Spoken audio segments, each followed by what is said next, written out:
Thank you, Senator Grassley. Senator Whitehouse is next. Thanks very much. Mr. Switzer, welcome. Dan Sullivan, Senator from Alaska, and I have been working together on ocean plastic waste problems.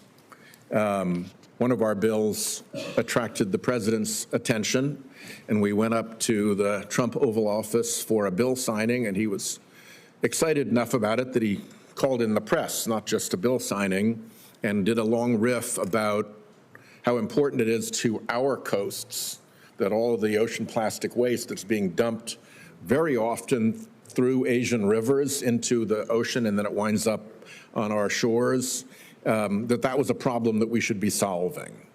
Obviously, Dan and I both agree that is a problem that we should be solving. One very useful solution to that would be to put a trade penalty or consequence of some kind on these Asian countries that don't invest adequately in their own waste management systems, which would seem also to be good for American companies that provide waste management equipment and advice and support. So I would ask you to consider that as you're looking at trade policy with Asia. At the moment, they're getting away free. There are no consequences for them from that. It's not even counted in our list of trade concerns, and yet it was enough to aggravate President Trump in this meeting. Would you comment on that?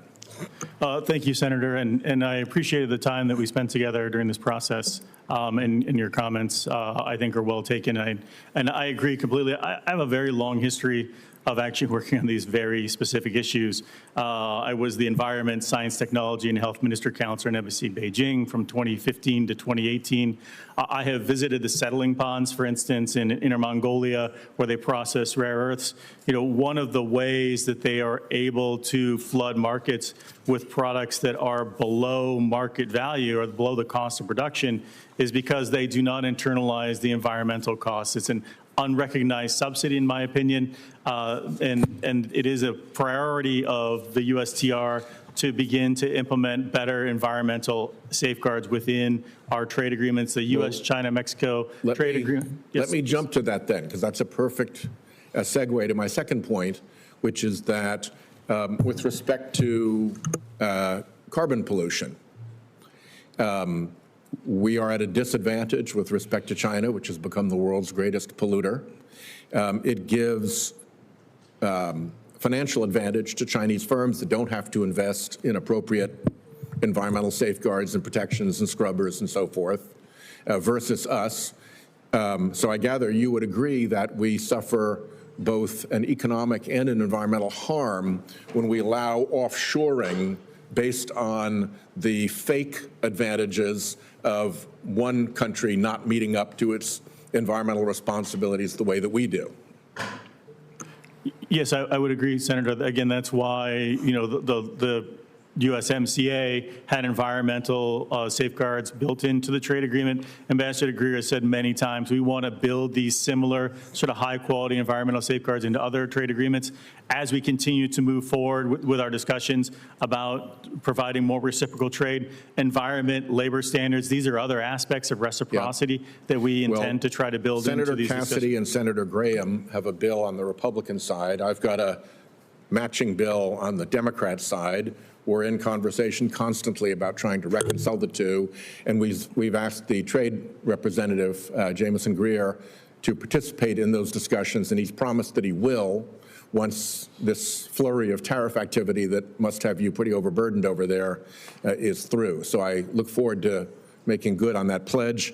The last thing that I will mention, since we have HHS here, I know, Mr. Stewart, it's not really going to be your problem. You're a general counsel, but I cannot let anybody from HHS come through without once again pointing out how damned infuriating it is to me that hospitals in Connecticut, our neighboring state, I'm from Rhode Island in case you didn't know, and Massachusetts, the other neighboring state, get paid about 20% more than my hospitals. If a president is visiting Martha's Vineyard and gets hurt, they fly over St. Anne's Hospital in Fall River to the better, higher quality emergency department of Rhode Island Hospital. But if they'd stopped in Fall River, they'd get paid 20 cents on the dollar more. That is indefensible. HHS has never defended it. The organization is just too damned lazy and disinterested to fix this problem, but is very, very, very real in my home state.